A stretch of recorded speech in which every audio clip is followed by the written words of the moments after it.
All right, Dieter and Hutch with you, observing, taking into account all That's right. things on a practice field. OTAs. Jake, your excitement beforehand was very. What is your excitement level now that you have laid Man, eyes upon the boys? I am what we call in the business torqued. Porked. Torqued up. Fired up. Yeah, we saw some guys running around. My God, did they run? Yeah. Okay. Quick Let's quick just do it. Let's observations. just get right into it. Christian McCaffrey looked alive. Looked I don't alive. understand what I do. I just don't want to acknowledge it as a thing. Like, he looked good in OTAs. He didn't look bad. Isn't the whole thing to make sure that you look good in OTAs and not look bad? Oh, I believe the quote is he didn't have a sixth gear. Motherfucker, ain't nobody got a sixth gear in OTAs. They're Yeah. barely playing football. He looked fine. He looked alive, which is all we can possibly say in OTAs. He got multiple involuntary oohs from He did. the audience. He That's looked enough for me. He looked good. He looked good, and he did the thing where I was telling Dieter on the sideline, no one jogs back to the huddle in the way that Christian McCaffrey does, and I literally I don't even mean that as a bit. I mean that Christian McCaffrey is so specific about his body. He quite literally jogs back to the huddle in a weird way He's got where there's a method to his madness. it's sort of like if you were doing a calf raise, it's sort of like that, but like a light calf raise, Mm, like he's hopping on each foot as if yes. he's figured out or he's been told, by sports scientists, maybe in Germany, maybe in another nation, Who's to say? who knows, just how to jog. So there's just the focus on it that like no one else jogs back. Uh, I don't know what my point is other than that. I think he's the only guy who would actually think about that sort of Oh, thing. he clearly runs as if like running back to the huddle is part of an overall process, right? Like the Right. play's not over. He needs to cool down now. I Treats his genuinely believe that's the case. he treats his body like an F1 engine, like very powerful and very It's a little bit temperamental. like Chris Traeger from Parks and Rec, where he's Yes, like, "My a body is a single my body's a supercomputer, and a single grain grain of of sand. Yeah. sand could destroy it." Um, Um, listen, and that's all well and good. Suffice it to say, he wasn't exactly holding it back at OTAs today. He was giving boys the business in whatever business could be given there on is, yeah, non-contact football. there's something cool about where they take helmets off, and then they're just some guys are wearing hats, some guys are, it's unpadded, but you can actually see where people are looking.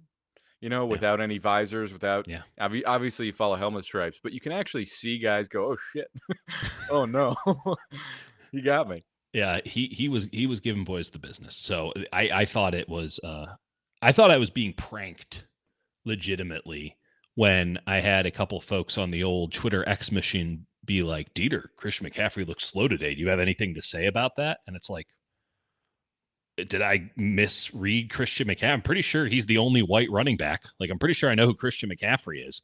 And he did not look slow or in any way limited today. But apparently, some of the clips that went out today had people real concerned. Um, I love a late May panic just you know about what? that sort of You thing. know what? I don't even. I want you to panic. If you're so susceptible that you want to panic about it, go right ahead. You know why? Because I hope you're in my fantasy football league. Because as I told you today on the sidelines, Jake, I'm taking him in the first round. I'm not taking him one overall. I'm not doing anything Yeah, like that. But I think there is, if we got to get down to brass tacks, I'm advocating for you to take Christian McCaffrey in fantasy football because I think there's deep value in him going seventh or eighth. because what happens is Kyle does the thing where he's like, "All right, try and maybe lessen the load." Like last year, he's like, "Put a little less on Christian." Yeah, how'd that work? The second he came back, they gave up on that. And Kill. listen, Kyle comes from the Terrell Davis family of football. Yes. Of we have a good running back. We're going to use the good running back Yeah. as much as we can because he's really good. Until he dies and takes down an Correct. entire season with him. um, Correct. not And that it was all his fault, but yeah, he but didn't help. that's how it works. I will also say Isaac Orlando, same thing. Look good. I mean, again, no one's gonna look better running on air than Isaac Orlando. He's fast. But man, he can scoot. Well, let's just leave this at this. It was good to just see Isaac Garendo As because it, yeah, we talked about this on the last show, like kind of an issue if he wasn't able to go. And the running back room is not impressive. I mean, you are putting a lot on Jordan James if Isaac Garendo gets injured or if Christian McCaffrey gets injured. And also, just you take into account, and I do want to swing this to Ricky Pearsall in a second. yep, You take into account Garendo missed so much time last year in training camp, right? And he was just sort of learning it on the fly when they threw yep. him in just full And he was a crucible, guy that was going to need the whole year to learn and didn't really get that. 100%. So it's good to see him out there in the sense of, okay, he can actually get some usable reps. Like they need him to show what he has at the NFL level this year because you can't go into year 3 with him being a mystery. He can suck, he can be great, but you can't have him as a mystery. You have to know what you have with Isaac Garendo by then, and he's a day 3 pick. So like you're not entitled to really more than what he's been given so far, which is now year 2. So Right. critical in that regard. And on the flip side, very frustrating and disappointing that Ricky Pearsall, who before he got shot, missed almost all of training camp with a variety of ailments, shoulder, legs, whatever. He now pulls a hammy. He's going to miss all of these OTAs. And while these OTAs aren't the biggest deal, these are reps. These are opportunities. It does matter. It does help Yeah. for a team that's always on the back foot. And again, as we talked about schedule-wise, kind of needs to come out of the gate firing Huge. a little bit because those are going to be some pretty important divisional games. You can dig yourself into a hole early if you're not careful. Yeah, that was disappointing to see. We also, by the way, Yeah. I don't like to. This isn't a shot, but like Oh, shoot. we didn't get an explanation on Trent Williams, and it was asked about, and then very quickly the follow-ups went in another direction. I was pretty frustrated with that from a media standpoint of like Kyle said that Trent was here, and then he hasn't been here for 2 weeks, and then moving on. And I went, wait, can I get in a question to follow up on that? No one did, and I That's think weird. that is not a good job on our part as media finding Fair. out, okay, this guy who's like, granted, he's always got stuff with kids. Maybe that's it, right? International man of mystery or Right. Texan Trent, you man never of know mystery. if Trent's going to show up, and you actually mostly expect that he doesn't. But like, I don't think the team knows. shouldn't we ask? And if they don't know, shouldn't we find out if they don't know, or at least if their answer's a little weird? Maybe, given this is a time of year where very few things actually are of consequence, Yeah. and your left tackle, who's the linchpin of your mediocre at best offensive line, is just not been there. He was here, but he's not here now. Why? He sent his avatar. He's got the surrogate, like an Arrested Development going on. That's Trent Williams' surrogate, and he's Right, just. and it's what, Humphreys, who's not out there, and Andre Dillard, who's not out there. I don't think, again, Jake. I don't think Humphrey's ever signed. I don't think I saw him on the roster either. I don't think he's on the roster. This Dillard is an wasn't ascertainable out there. fact. So the point is, there was no theoretical left tackle unless it's Austin Pleasance. It doesn't matter because Austin Pleasance looked goddamn great. Dieter was torqued up about. I'm not even padless gonna lie. O-line He play. looked awesome, dude. I know that it is a lot to read into some drills at OTAs, but I have evaluated offensive linemen on far less, my friend. And Austin Pleasance looked sick. He looked great. By the way, he showed some flashes when he had to play. So did Spencer Burford, who they're just moving to tackle. I thought he looked really good in some of these drills. Yeah. Oh, yeah. He's clearly going to move to tackle, which I think is actually kind of a sneaky That's where positive. He played in college, and I liked him there. They had to use him there last year in a pinch. Didn't go great. It's going to be Barch. It's going to be Barch, Moss, and Colby fighting for left guard. It's Barch, who just looked incredible. And then the thing is, this is a thing. We're the only ones on this. I actually don't know that because I don't consume anybody else, but I presume we're the only ones on this because nobody is sick enough to really bring into question Colton McKivitz's contract status at this point. And the McKivitz of it all is they're probably going to need a new right tackle next year. Now, left tackle is an entirely different kettle of fish, but they're not going to be spending money on a right tackle, right? They've already made that distinction when Brock Purdy was cheap. They're sure as hell not going to do it when Brock Purdy is conceptually expensive. So having Burford, who they could definitely keep on the cheap. I believe his contract's up. I could be wrong. This would have Yeah, been a good I thing to think ascertain. he's also going to be a free agent. Well, You're maybe he saying you gets. do the Jalen Moore and you pick him up for like a couple of years or something That's right. You on the keep him cheap. around on that, but I think that by the end of training camp, I'm going to plant a flag. By the end of training camp, we're going to feel pretty good about the possibility of Spencer Burford as a full-time right tackle in the NFL. I like the way that he moved at that position. I love the take. I don't know if I believe you, but Okay. I like Okay. the take. So I'd like for that to happen. because and Pleasant, and this is also going to be good for them during training camp because Trent's not going to practice. Like, come on, like he ain't going to practice. So one of the issues that Jalen Moore had, and it obviously didn't impede him on getting paid this past offseason, but one of the issues that he had, and we talked about it with Firster, is that he would have to play left tackle the entirety of camp because Trent wasn't there. Like, so he never really got the opportunity to get a Right. fair shot at right tackle or at guard spots, which I think he can do. And it all worked out for him. No problems. When he got his shot, he took advantage. He turned it into $15 million somehow. But man, now if you just keep Pleasance around, you can play him as your left tackle during training camp and preseason, and that's your backup for Trent, a strict backup for Trent. And then you also maintain a strict backup for McKivitz, but also some of the guard spots in Burford. So he's kind of a swing offensive lineman. So adios Nick Sakelj, adios a couple other guys, but I think that's a good structure. I kind of think their ideal is to just have a bunch of guys who can kind of play like a bunch of poonies, right? Guys It's who what can they look like they have.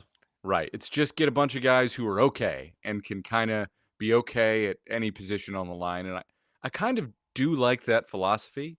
I do think it'd be better to have a guy who's like maybe sick at one position. Yep. But when you're not going to invest heavily, you kind of need some flexibility from your backups, especially deep in the ranks. We've talked a lot about the 49ers in a conceptual sense because that's the only way we really could have up until this point. They don't exist. Like they didn't exist until today, right? Yeah. And on a larger scale, and I do want to get into this in a bit, like on a larger scale, I don't think I properly gauged how much shit changed on this team. And it was pretty jarring as I was constantly checking the roster today, something Weird that squad. like, who the fuck is that guy? Was something I stated no less than a dozen times. It's the time of year where you go, that's not a real player. Correct. Except you're doing that with a lot of dudes. 100%. Let me add one more thing in. I feel a lot better about their offensive line after laying eyes on them today. And it's not to say that they're going to be really, really good, but I do think that they've done a nice job in just assembling like they've assembled like 7 dudes who are the 4th best starting pitcher on a team. Right. Like, that's pretty good. That's pretty good. Yeah. The Giants' strategy of signing 7 pitchers. They went Farhan. They nailed it. And I'll give a couple of other takes on the offensive line where this is just mountains out of molehills. Okay. But I spent a lot of time watching these dudes and I took copious notes. He actually lives in a molehill. So it's actually pretty relevant. Not inaccurate. First off, Austin Pleasant's 3 check marks today. That's more than anybody else. Nope, I take that back. Luter had 3 as well. We'll get to him in a minute. Matt Hennessy looked the part. He looked pretty good. I thought Brendel looked spry, and I thought Brendel had a lot of pop. So there is a real shot that Brendel is healthy. Just a shot that he's healthy, and if he's healthy, that's kind of a game changer. Again, they got a lot of time off. They got a lot of time off. I will say that the Nuge did not have very much pop today, and he's never been a mover.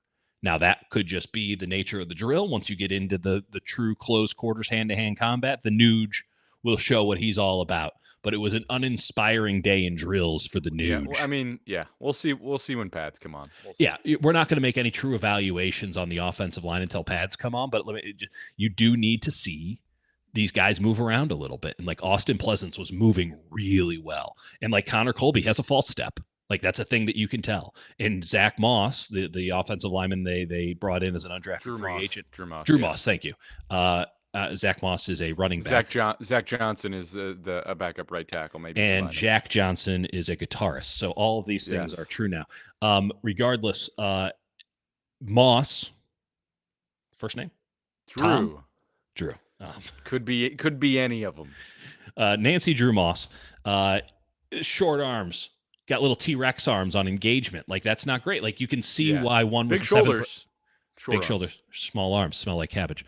You can see why. It's a whole thing. You can see why, undrafted free agent with Connor Colby. Oh, he moves great, but he's got no upper body strength. So you can see why he's a seventh round pick. You can see why they like him. You can see why they're going to need some work.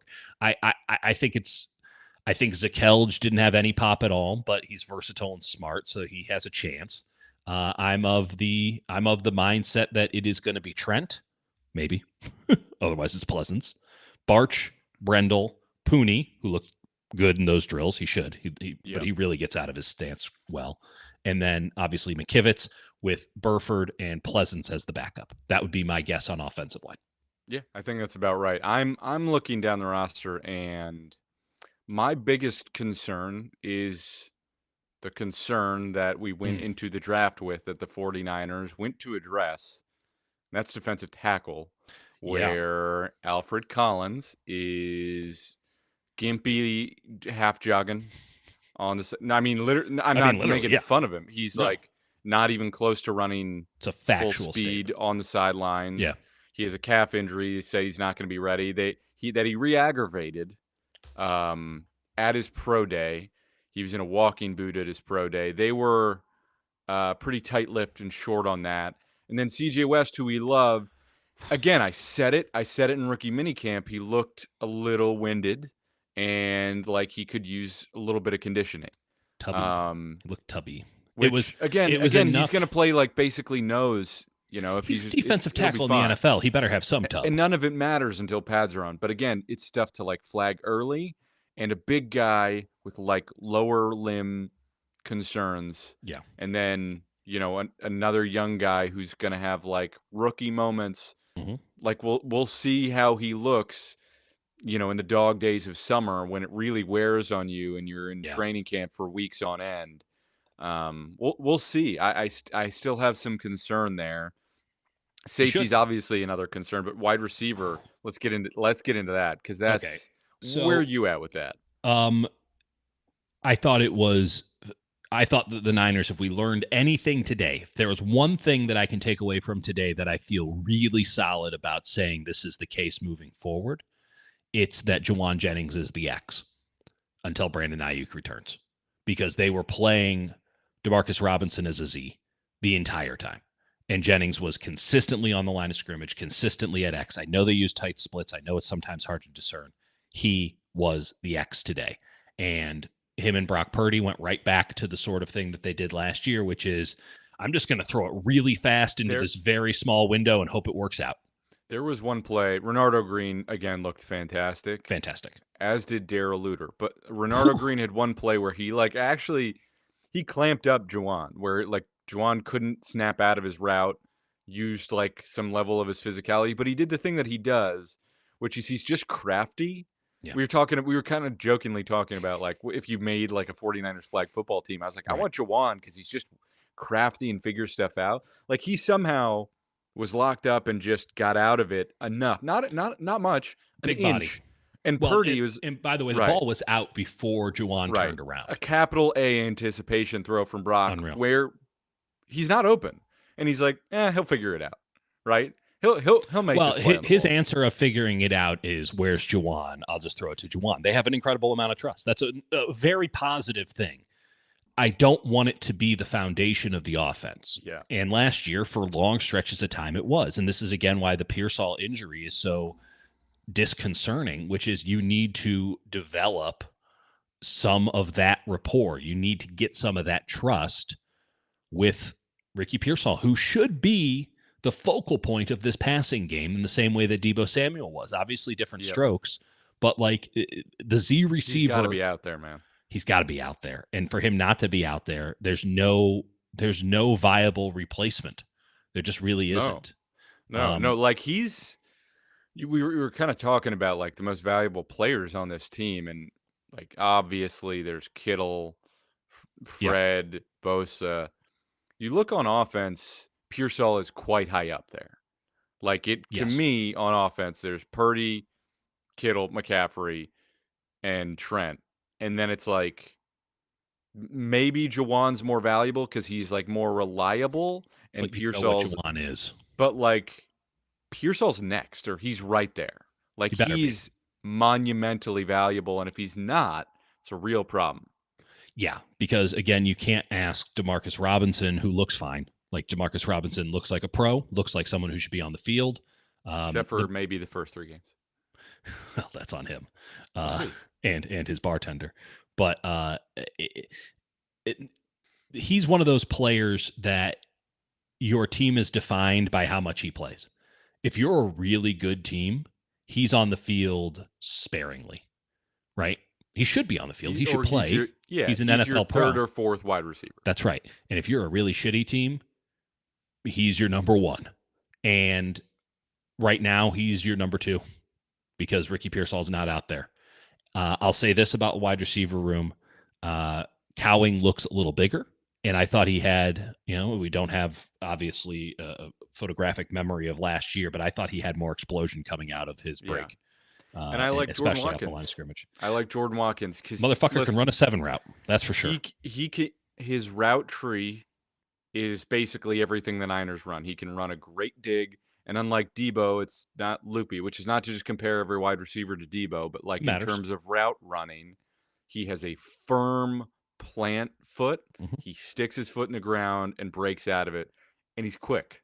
Like there, he made some nice plays today. Just Watkins. Yeah. He also got stopped a few times by Darrell Luter, but that's going to happen. But I liked a lot of what I saw. Again, I'm not trying to parse too much, but like Vic said it, like he looks the part. Yeah, no, he's a pro and he's going to be there. And it's just a question of where you put him. You and I discussed on the sidelines if you play him at X because his deep routes look so clean. I think that's a viability even at 5'11", 195. The flip side of that is, where does Cowing fit in at 5'9", 170? I don't think he's 170. I bet he's closer to 180 right now. But where does Cowing fit in? What can you get out of Cowing? Is he just a gadget player, or is he somebody that you can reasonably make your flanker, your slot receiver, while you dick around with Juwan as the X? That's where I'm at. There is like a genuine world, and and this is like, again, this is like best case scenario. Yeah. But there's a world where if Cowing's healthy, Pearsall's not, Robinson suspended the first 3 games. It's a world where Cowing finishes as the third wide receiver on this team this season behind Kittle and Juwan Jennings. Like I'm not saying that's likely whatsoever, and I'm saying I would put that number at like 700 to 800 yards on the season. Well, yeah, I mean, Juwan Jennings didn't even get 1,000 yards last year, right? And he was far and away their best option, save for Kittle, of course. But like, I think in their ideal world, 15 is your X.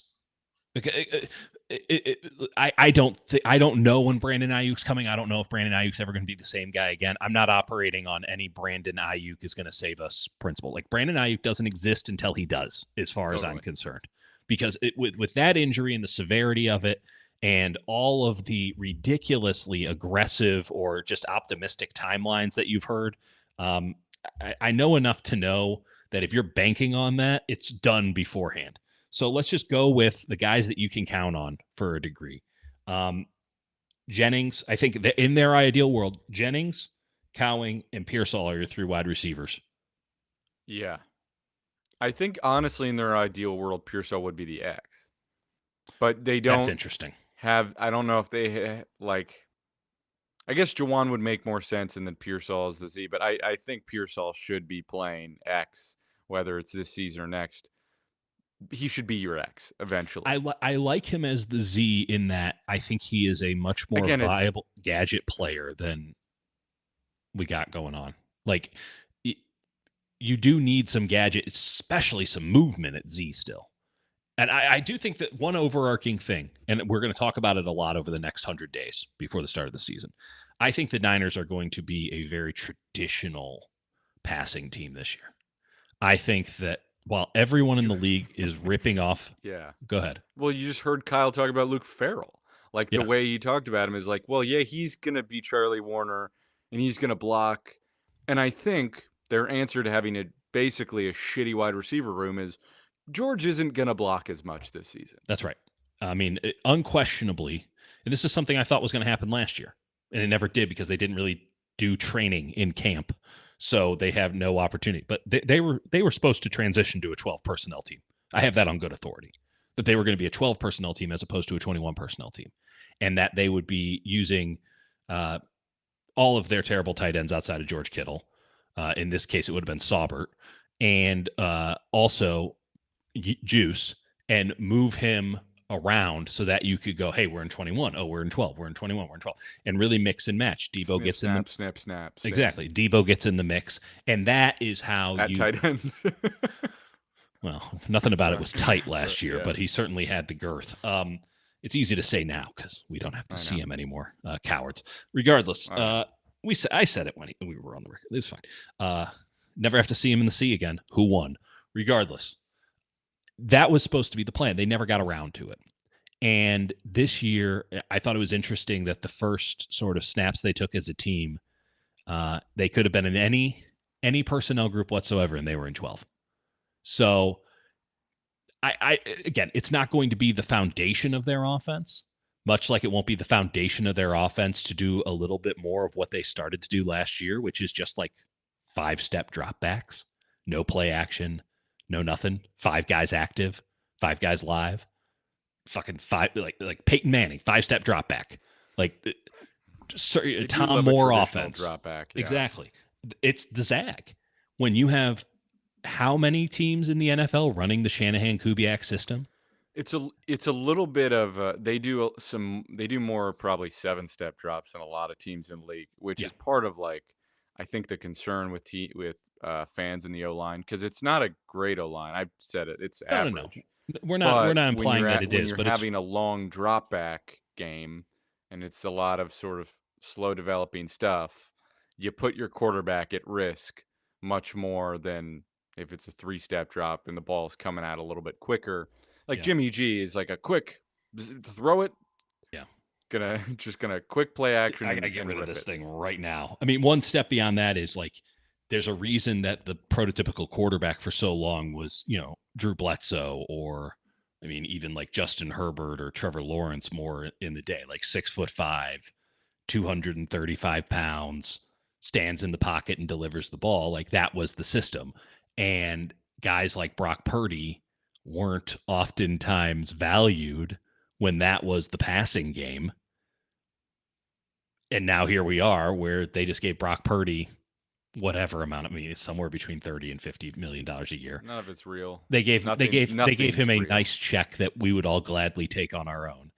And a guy who is 6'1" on the best possible day, now he's your drop back quarterback because that's what the league dictates. Because defenses, with all of the quarters and all of the cover two, have figured out pretty effectively, I would say, how to slow Yeah. down a Shanahan Kubiak outside zone system. Yeah. By the way, this is a quarters defense. There's no such. They don't run cover like Robert Saleh hasn't run cover 3 since I think what was it 2018 when he switched. I mean Yeah, exclusively.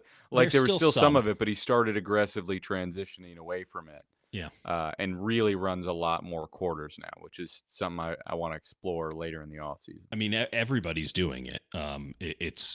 It's really interesting because there's a difference between quarters and palms, and I've talked a lot about what Brian Flores did last year. You have a lot of flexibility from the same look. But it's interesting because when you go too high safety, let's just call it that, too high safety, typically with bailing corners, it requires defensive secondaries to read and react. And it's very difficult to read and react when you're throwing changeups, right? Like when you're reading and reacting off of play action or what you think is play action, and suddenly there's no play action. Like that really throws you for a loop because now everyone's got to man up real fast. Is And this a shot at Carl Anthony Towns? no, but I can see how it can be construed that way. There's a lot of really cool evolutionary stuff that I think has the Yeah. possibility to happen. And it's going to be difficult to do if they because they don't have this deep roster of Safety's players. a real Well, problem. I'm not even talking about the defense doing cool stuff. I'm talking about the offense doing cool stuff to counteract NFL defenses. But Yeah. let's get into safety because Malik Mustafa is out. It's hard to believe that man could ever be injured. What an Adonis! But It's, you try not to do the thing that a lot of people do where you just go, "Oh my god, look at this guy." But when you like come on. It's ridiculous. he's operating on different levels. George Odom didn't practice today. Marquise Sigel didn't practice today. Jair Brown didn't practice today. And he won't practice for a long time. So you have Jason Pinnock and Richie Grant. Oh, yeah. Wait, what was it? Jair had surgery. Just had surgery. So that's fun. So it's Richie Grant, Jason Pinnock, Jalen Mahoney, and a guy named Quindell Johnson. Does that inspire confidence, folks? I don't know who Quindell Johnson is. That's legitimately the first time I've heard that name. Do you remember what number? I'm actually not sure that he was out there. It was in my roster. Johnson. Oh, I got a Jawan Jennings, a James. I got a Johnson? Zach Johnson. They should put James Johnson back there as an enforcer. The man that would be impressive. The man that you're talking about does not exist on this roster, Jake. So that's fun. He was signed at some point and was cut at some point, and Benali in the chat saying they're just days away from needing John Lynch to unretire. Jake made that joke today. It's like, how many reps do you think John Lynch can give you right now? And the answer, very clearly, is one really good one in which all the ligaments explode. Yes, but it would be glorious. It'd be fantastic. That's a blaze of glory, and you just wheel him off because there's no way that he's leaving on his own power. Isn't that's a Daniel Tosh bit from a while ago where he's talking about why does any quarterback ever retire? Like, you could just be quarterback 3 forever. You're 62 years old out there, and you die on the field, turn to dust. Yeah. But you've had a lovely life, making $1 million a year as a third-string quarterback. Or you can be Phillip Rivers and just make more kids. Do you see that clip? So many. It's a quick aside. He said Phillip Rivers has a grandson that is 6 months older than one of his own sons. And it's not like a teenage, like his daughter's 23 and she had a kid. And Phillip Rivers had another kid at the same time with his wife. So that's fun. It broke John Gruden when it was told him. It's not illegal. There's technically, nothing wrong with it, but legitimate. There's nothing wrong with it at all. I would do it if I could. I mean, maybe I'd slow down a little bit. Honestly, credit to his wife. That's all I can say. It's easy for Phillip Rivers. That's true. He gets the fun part. It's the whole 9 months and the birthing, and at this point, they just take care of themselves. It's like a farm. You just keep rotating them through. Well, there is something to that where I have like 9 cousins. Yeah. And then they actually don't have to take.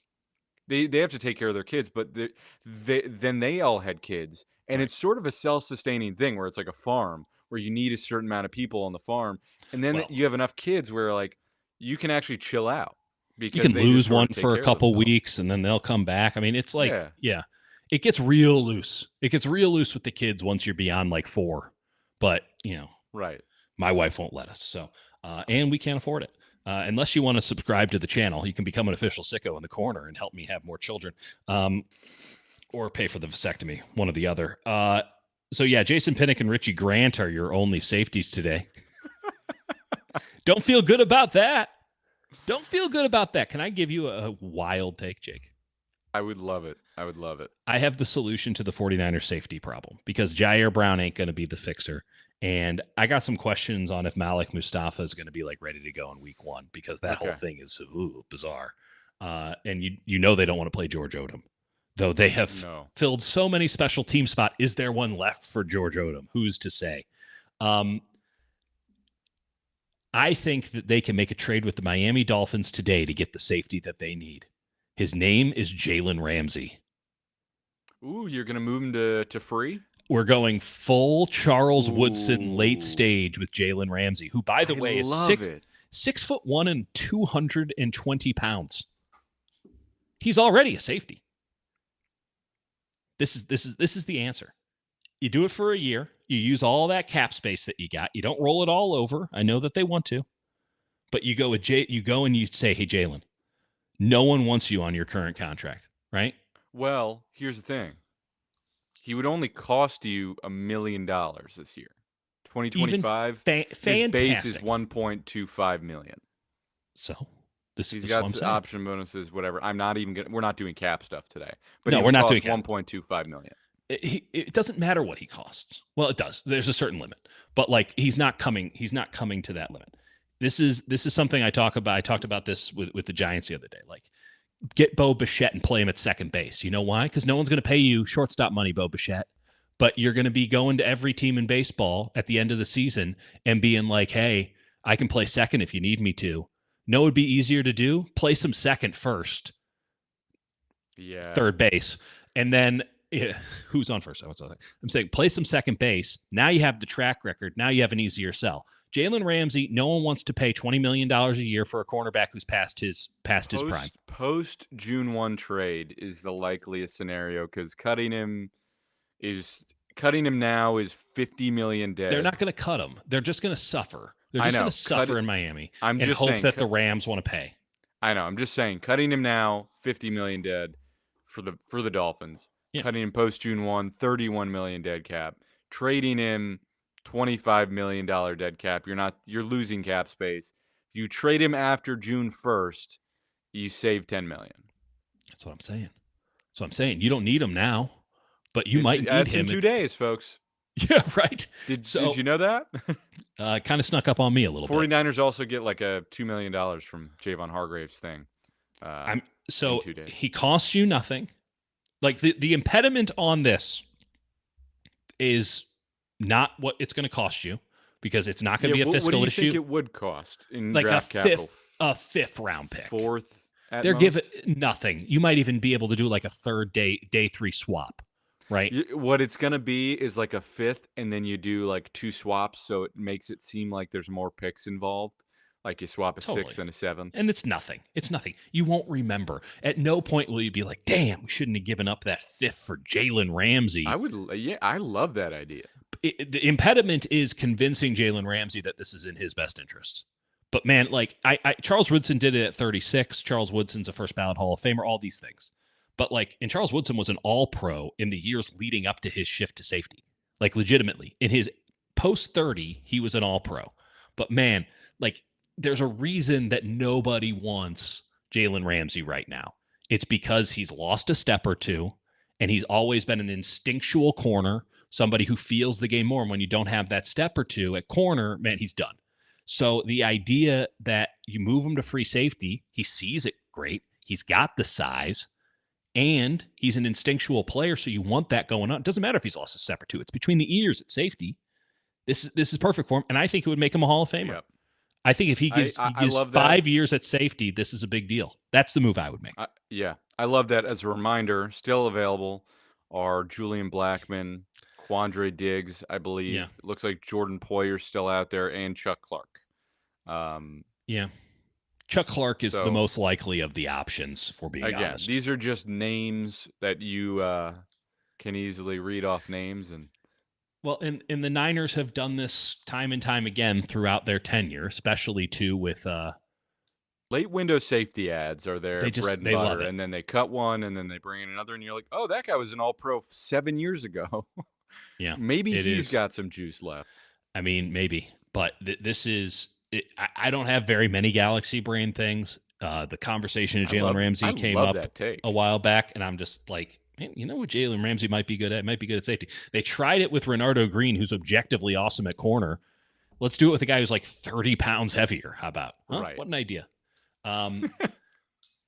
Okay, where else do we need to go on this this football special team teams, that they have? dude? My God, do they have some special teams? They got them all. I'm doing some math right now. Because the 49ers, depending on where they go at kicker, could have a pretty outstanding combination of going like extraordinarily young elsewhere, and then in their special teams room,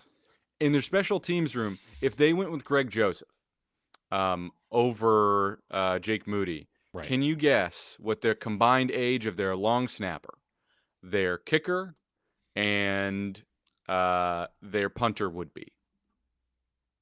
104. 108 years old. They would have a 30-year-old kicker, Spry, Yeah. a 39-year-old punter, and a 39-year-old long snapper, John Weeks, who is a specimen. John Weeks. John Weeks, you could give me 1,000 guesses before I were to guess what he does for a living and makes very good money at. Carpentry would be like head and shoulders above long snapping. GM of the Trader Joe's nearby would be on the list before. I mean, we're coming up with anything. John Weeks looks, and I mean this with all due respect, looks like he won a contest. Like he looks like he's doing a commercial where he's like some like local injury attorney and he's like on the 49ers for a day. That's what it looks like. And like the Niners are just like, we got to have him. Brant Boyer's like, we have to have this guy. Yeah. As the chat says, what was the quote here? I'm sorry. Yeah. Oh no, it got deleted, I think. Oh no, here it is. Milo Ford. Brant Boyer is a huge believer in UNC status.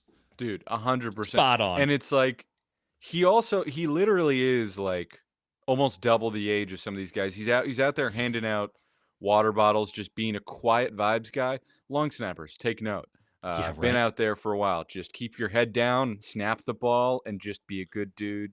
Just hang out. Neither quietly. seen nor heard. A true Milford man. That's and right. if someone asks you to do something, I mean, a good yes sir goes a long way these days. Yeah, it's. I still expect Jake Moody to win the kicker job. They kept him around. I do think, and we talked. By the way, we this. didn't see anyone do any special teams. They were there. They were present. They were wearing uniforms. They were also wearing just sneakers. That's right.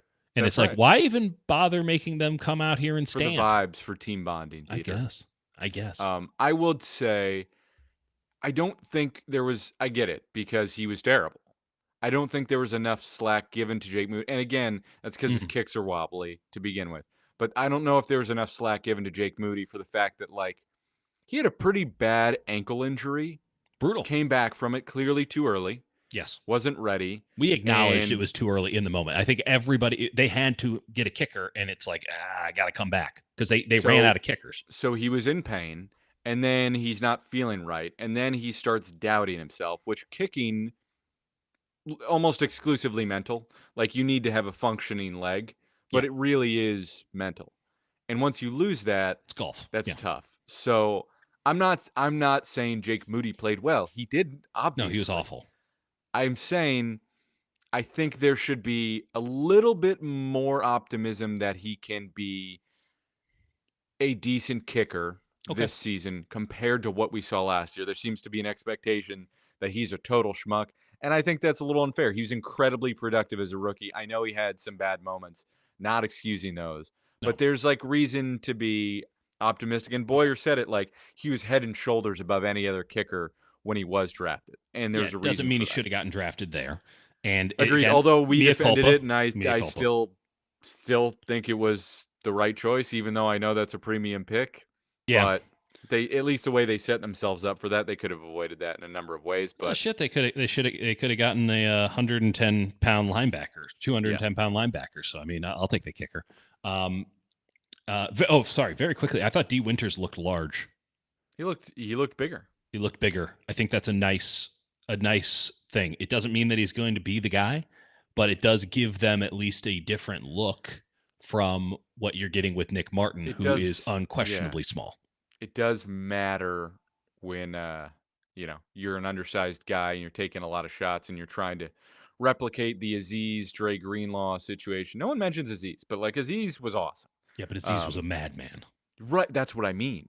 That's what I mean. You need that level, but they only talk about it like Dre Greenlaw did it. Like Azeez was doing it too. True. Azeez is fantastic, and he was the undrafted to be guy. Fair. But that's what I mean. Like, you just you want like a lunatic out there just flying around. And he's small. You need a little bit of weight to survive it. Yeah. So that's my concern. So like D. Winters, so often he doesn't have great every other week. He's injured all the time. Well, that probably has something to do with his diminutive stature. He's a very bad form tackler. It probably has something to do with the fact that he has to like fully commit his body to make any tackle, gas, no break, baby. Well, sometimes you want some breaks because the other guy's moving in a different direction than you initially lined up for. And I think having a bit more girth is going to set him up. He was also just easily washed out on anything at the second level. Yeah, you can just cut that up if you want. So, uh, it would. I was going to be frustrating. It was going to be frustrating to watch him and Nick Martin, the old version of D. Winters Yeah. and Nick Martin, battle it out for a job that I don't think either at the statures they were at, Martin still at, Winters was at least from my eye. I don't think that either of them could hold up at. I just don't think you can play linebacker in the NFL at that weight. And it'll be interesting to see with Martin. Fascinated to find out what happens once the pads go on and they can hit people because he might be he might be such a madman Yeah. and so technically sound that it just does not matter. That is a lot of things to have to be to make up for the fact that you're 15 pounds too light. Yeah, and he can gain that over time, but if they're asking it year Yeah, one, next it year. might be Next year. And they drafted him in the third round at a position of need, top 100 pick, I believe. Like that is a this year pick. And so it's nice that there is at least a more viable, perhaps it won't mean anything, but a more viable option at that spot because that is a weak ass depth chart. Back to special teams. Apologies. We should stick to the real stories of the day. The Moody thing. Okay, you're right. What you're saying isn't wrong in that he probably should have been given more deference last year because of the ankle injury and that he was in many ways kind of set up to fail by his early return. Also, how many young kickers initially fail and then figure it out? 100%. See all of the Carlsons. Right. But if he was not a third round pick 99, he would have been cut at the end of the year. For sure. And it would have been the right decision. 100%. And yeah, I completely get that. I think both things can be true where you go, all right, the season's cooked. We have an investment here that we don't really have a good reason to cut bait with, even though he is a negative asset at the moment. So I think that's where they came from. And I get it. And I think fans in general, once you see a kicker miss a field goal, you go cut him. Mm-hmm. Which to be fair, that is kind of the standard. I mean, like legitimately, because there are so many kickers and it's very difficult to figure out what is and isn't good. I mean, leave out the other Justin Tucker stuff. Leave it out. I mean, he sucked last year. Yeah. I don't know what that has to do with anything, but like, and I do think that their long snapper actually and their holder created a bit of a problem there. But like Justin Tucker sucked last year. And I know he got cut because of quote complicated situation. But like, well, that's not what the team said. Well, what did they say? They blamed it on football reasons and said he's been a great player for us. And I'll say this. A very viable answer given how bad he was at football last year. So that made it an easy out. And the Niners at any point with Jake Moody has to know that it's now or never. So 100%. I'm rooting for him. Listen, hoping it works out. Obviously, you cut him. Yeah. But I understand holding on to him and betting on the upside. And if he goes somewhere else and plays better, that's something you just have to eat because that's sometimes how kickers work. That's how it goes. But specialists. He's been given more rope than he. And if he does not work out, I am available. I'm available from the range of 25 to 35 yards. Hey, Robbie Gould made no one is Robbie rushing. Gould made a great living doing just that. Upton Stout looks small. Really need to see him play football, like actual football, before we can make a determination. Because on early returns, you're like, that boy too itty bitty to be playing this game. But I actually don't have a He's just small. We'll see. I loved Luter today. I thought Luter looked awesome. Fantastic. He's the guy that was talked up like by the coaching staff like 2 or 3 years ago, and then he's just sort of around. Never played. I found out who Trey Avery was today. I thought he made a couple nice plays. He had a few breakups. Yeah. Who else looked good? Oh, Corey Kiner, thick boy. Yep. I mean, no, I was never doubting that. that was never in question. He is a physical wide back. I don't know if he can run very well. We'll He see. he doesn't look like he has any burst. It looks like he's a car that just he looks like a Tesla in the far left lane. He's just operating at the same speed. People are going to fall in love with him immediately just because he is the last running back on the roster, and people will go, "Why did he not make it?" Do you know who they're going to really fall in love with this I know, preseason, Jake? I know. It's Are you ready? yeah. Mac Jones. Hmm. Oh, where'd you think I was going? I thought you were going to do Isaiah Nayer. I already got that take. It's already hit. I don't need to double down on a win, baby.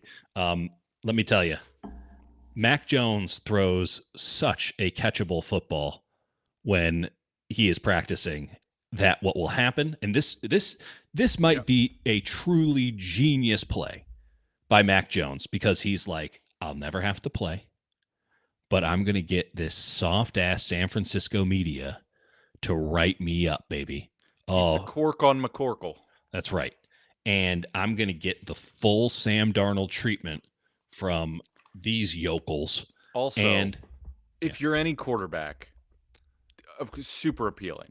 but I do think there's like levels to this. And I agree that it's appealing. But this thing entirely blows up if he has to play in a real game. I'm telling you. It's over if he has to play in a real game because that's when he's not good at quarterbacking. But what he does look really good at is running drills and delivering just like perfectly feathered balls. But what if it's prime time against the Carolina Panthers, which is a real thing that's happening this season? The pressure is going to be too much. It's just the mere threat of someone hitting him, I'm certain, undercuts all of that stuff. I don't know. I mean, you got to remember just how bad the Patriots' O-line was and their lack of what he was in a pretty bleak situation over there. I'm not saying I've been impressed with anything he's done as of late, but he's been in some pretty tough spots. Listen, it doesn't matter one way or another. My point is merely this. Before the end of training camp, I'm telling you right now what's going to happen. Someone is going to say, and this is going to be a fundamentally disingenuous take that will get a lot of run because we're going to get bored. God. And here's what's going to happen. They're going to say, Mac Jones looks just as good as Brock Purdy, who's throwing interceptions at training camp. Did the Niners make a mistake in paying Brock when they could have just done Mac? I'm telling you it's happening right now. Sorry, you already know. You already know how this goes down. It won't even be one. There will be multiple takes. Some people will parse it in a little bit more of a classy way. FS1's going to pick up on it. Fucking NFL Network's going to... Eisen's going to do 12 segments. Here's the not at all secret sauce of how it works. So, Brock Purdy, pick 262, innately means people, regardless of what he does, will think he sucks. Correct. Even though it's not even close to 262. Because he's short. Oh, pick 262 or 265 his contract? 262. Okay. So yeah, they'll never unanchor themselves. Right. So because he's short, because he is lacking in measurables, and because he was drafted late, he sucks. People will never come off that, leaving him as a very easy target regardless of what. And if he does suck, again, we mentioned, I'm just saying people will ignore what they see in favor of saying Brock Purdy sucks because it's fun to say Brock Purdy sucks because he's a short quarterback with like limited pedigree. So that's the foundation of it, right? Mm-hmm. And then you get into, well, like he's a system quarterback because there's all these pieces around him and there's all this and there's Kyle Shanahan. So that gives you the buffer of being able to freely sort of criticize him because even if he does play well, it's the system. And then you add in the contract. You add in the contract of, oh, now he's overpaid. This overrated, undersized, garbage, young quarterback who's just in a system that fits him. And look at this other guy who like has always been in bad systems, who like has had it hard his whole career. Look at what he's doing. It's the perfect sauce to just take advantage of. It's so inevitable that the takesmiths, the lazier takesmiths out there, we'll just have a field day with it, and it will get eaten up because it taps into the rage on either side. And it is just so obvious, and it's great news for McCorkle. We should. I feel like we should be able to teach a class in takesmith engineering. Is there a local community college? Just take shop. Take shop. There you go. Take we do Shop that. 101. Take Shop 101. Maybe we'll do that this summer when we got to fill some content. We'll just do Yeah. Take Shop. Yeah. That's happening. Just like Isaiah Nayer was going to have people drooling. What about Isaiah Nayer? What Look about at this him? guy, man. Unbelievable. It's like, yeah. Can you imagine that? Do you think that no other team in the NFL saw him? Like, Just the 49ers are the only ones who are till like, Tim let's get Ryan the sets big, his tall, eyes on fast him, guy. man. Like, yeah, like, come on. And then the idea of Mac Jones practice quarterback, just majestic. But man, I'm watching. I'm like, that's a pretty ball. It's a pretty ball. It looks right. Pretty ball. So looks great on air. that's happening. So I can't wait for the discourse and the dialogue to get awfully. It's going to get terrible. toxic so fast. I'm going to give you one more thing. Okay. So this is not a statement about Christian McCaffrey's 5th or 6th gear. This is a statement about pick number 11 in the most recent NFL draft. I saw him going stride for stride with McCaffrey after McCaffrey broke away. And that is nothing to do with McCaffrey, and it is everything to do with a very big man, a shockingly large man. In person, so much bigger than you thought. Man, running so fast. It was giggle-inducing. There's a world where it's like Alfred Collins never gets healthy. Not a chance. Martin is fast but undersized and sidelined. Right. Stout is too small. Yep. CJ West takes time to get into shape or it doesn't work. So you got all these question marks about these rookies. But my God. Unbelievable. My God, is Mikael Williams a specimen. I cannot wait to see him play football. Even if he doesn't totally know what he's doing for don't care a year or two. I don't think it's going to matter. I don't think it matters if he ever figures out what he's doing. I think he might be like a viable Pro Bowl caliber player without knowing anything about football. He's so sick. He is a and specimen. Again, no pads, but man. Oh, unbelievable.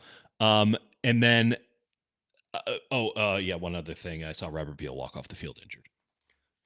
Oh, I think he was coming out late to begin with. Came out late and he got injured because he was walking. I don't know if he got injured, but he came out late to start with. All right. Well, anything else you want to add after we make some mountains out of molehills or made some mountains out of molehills? Excited to talk to the coaches next week. Yeah. Wonder if we'll get to talk to our Robert Saleh's old friend Gus Bradley, who's taken on the mantle of that former head coach who just takes a residency, the Brandon Staley, the former Chargers residency. the former Chargers coach, That's right. The Alabama analyst job. If we lose Robert Saleh, you're our defensive coordinator next year. I will say this about Gus Bradley. Now that the Niners aren't going to really run cover 3, what is it you would say you do here? Like, isn't that his thing? Yeah. Well, he taught Saleh, and Saleh evolved it and doesn't run it. So maybe he's evolved. Can I say this about Bob? Looked like he never left. So many things have changed, but like you just saw Bob on the sidelines, and you're like, oh yeah, well that's the defensive coordinator.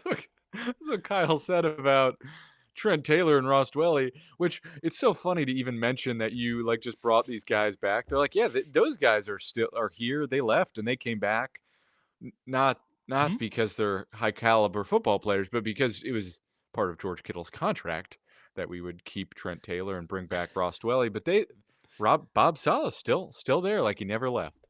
Bob was just hanging, and fascinated to see how that goes. I'm glad that he got all the draft picks he wanted because his work is cut out for him. They got a lot of work to do on that side of the ball. It's funny. It's my last takeaway, I guess, is not a great roster. Not a great day one roster, not a confidence-inspiring roster. Could it develop even by the end of the season and become a pretty formidable roster? Yeah, for sure. Absolutely. But day one, week one, I have no idea. I got some questions. I think that's quite a few questions. I mean, this is how I put it in my column today, and just did a couple hours on KMBR. Like, this is the first season that has been undefined going into it. So they had a year 0. That was tear it down to the studs. That was 2017, technically year 1. They call it year 0 in-house. And then the next 2 years was let's get this thing built up into a Super Bowl contender. And that happened faster than they thought, but they did They it. literally thought it was gonna be year 4, which is crazy that Kyle was allowed that runway, a 4-year ramp. Well, you expect to make the playoffs, kind of lose, learn, take some That's lessons. true, that's true. I guess that's yeah, And they yeah. did think in 2018 that they had a shot, and then Jimmy in week 3 blows out his ACL, and it's like, nope, that He went, ain't gonna "I'm gonna happen. run." Yeah, don't do that. Um, and so, regardless, they they get there in 2019, and then for the last 5 years, it had been all about maintaining, right? And yes, 2020 happens. That was injuries. That was COVID. It wasn't going great. But like 21 was about, we got to get back to the Super Bowl. 22 was about getting back to the Super Bowl. 23 was about getting to the Super Bowl. 24 did not work out at all. But the goal was pretty clearly, we're running this back to get back to the Super Bowl. It's about maintaining the excellence. It felt like today there was a fundamental, like the thread that had connected the last 5 years was not there And anymore. that's the narrative they're running with, right? Is it's a fresh start. Brock leading that with like it feels a little different Yep. because they do have to sort of, and I think that's the other important part about keeping Kittle and Yep. Fred is they talked about how hard it was at the start to sort of set the standard of like what are we building? Because Right. guys didn't know. You have to prove it. You have to prove yourself as a coach. I It's don't really think hard to they do. know. I don't think they know what they are. And so now, like having the Kittles and the Warners and those guys, it does help of being like, okay, these guys have done it. These guys have Mhm. been here. They know what it's supposed to be. And you could see Fred's exasperation with that last year. Man, he bites his tongue. But Yeah. good lord, did he want to say some things He about was pissed. And he let some of it leak at the end of the season and certainly at the beginning. In the couple times that we saw him before this season, he was just like he just laid into guys in the most like politically positive way ever. right, right. He Just hated it. talking He about the hated it. standard and all that. Yeah. Yeah. But again, this is the one year that I just don't think is defined because, as we've joked before, after 5 games, they could be like, we were never supposed to win this year. Look at our Yeah. roster. It's all about 26, right? And you look at it and you'd be like, yeah, I guess I'm the idiot. You're right. But it Or also they could win 12 games and have the 1 seed in the NFC because their schedule's easy and there might be enough talent on this roster, certainly top end, but there might be enough middle and low level talent, the young guys, to where, and the coaching staff, right? That matters, to where it's like, oh, not only should they win double digit games, they could win 3 or 4 more than that. And now we're cooking. things they have going for them is time off. Mm-hmm. A lot Time of it. off, easy schedule, better, much better coordinators. Yep. Those three things alone, with an influx of youth as opposed to guy, although young players tend to get injured more, Interesting. because I because guess they I don't mean know what they're rookies, doing. not young players, They're out to die. rookies, Yeah. rookies because they aren't used to the conditioning, they haven't spent time in a season that long, they Right. tend to get injured more. Right. So Something to that's keep a an eye on. downside, but they do have a lot working for them. I mean, fundamentally, they had a roster that was, if nothing else, NFL battle tested, right? They had a bunch of NFL players. Now, were they wrong in getting rid of a good deal of those? No. But they did not replace them with peers. They replaced them with rookies and guys on really cheap free agent contracts, which are, some of them pan out big and most of them fail miserably, but there's no risk and some reward in those. This roster has a lot of guys, again, as I was joking earlier, that like I just don't know. I couldn't tell you anything about Trey Avery other than what I'm looking at on the sheet, which is that he went to Rutgers and at some point last year they picked him up off of waivers from Tennessee. That's all I know. I have no idea about him. So, but who knows? Who knows? He could be a guy who has to Yeah. play 6 games as a starter for this team. We don't know. We don't know anything about this team. And I'm fascinated to find out, like, legitimately pretty excited now that we are in the portion where football is being played to see what the 2025 49ers are, because they could be legitimately anything. Yep. I'm excited. I don't know what it is. I don't know what it's going to be, but neither do they. So No, they have let's no. find out. I think we have a better fucking idea than they do. But that's what makes it fun. We'll see. We got coordinators next week and other OTAs. If we were able to turn out enough content from this one, you can only imagine what we'll do next week. So stick with us. And Jake, what else are we plugging? Subscribe to the Hutch Report. And Just keep liking, subscribing, sign up as an official sicko. Yep. Some point It's the up. rookie guide will It's be up done, in the ideally corner. tomorrow. It's up in the corner. If you want to be a sicko, you can just scan Yep. that QR code, and you can become a sicko. And that's when the rookie guide is going to come your way. That's a Yep. detailed breakdown of every 49ers rookie. And then, we got so much other good stuff. And Jake brought this up today on the sidelines. Like, we're looking into merch. We're looking into it. Yeah. We're looking into it. We've got many people looking at it. Just trying to do it in the right way, because a lot of people have asked about the hats. Yep. So, and we did not initially get these in the right way. Child labor hats. No, yeah, these were not ethically sourced, and so we would prefer it to be at least the ethics be murky. Right. We need some plausible deniability on this thing. Because it's like when people are like, I'm going to invest in only stocks that are divested from oil. Impossible. So, correct. The stock market is made of oil. Correct. Correct. That's right. So we're gonna look into that. We're looking into so many things, and anyway, we're just gonna have the best hats, the finest hats. Probably red with white lettering. All right. We'll Talk to y'all later.